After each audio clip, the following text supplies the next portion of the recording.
Excuse me, I just checked into the room 270 and it's not clean at all. I'm sorry to hear that. What exactly the issue?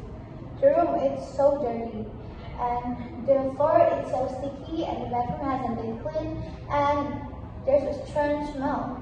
I understand the concern, but unfortunately, all rooms currently booked. I see, but I can stay in that room because it's so not hygienic.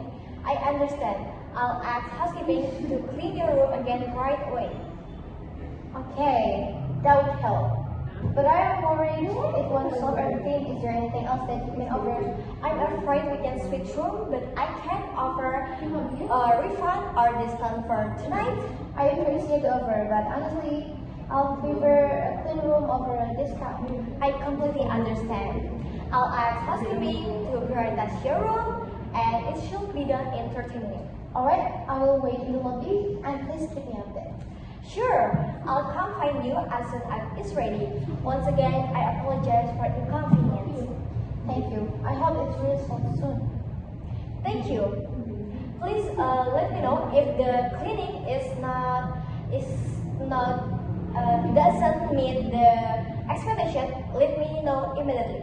Sure, I'll check everything carefully before moving in again. Thank you.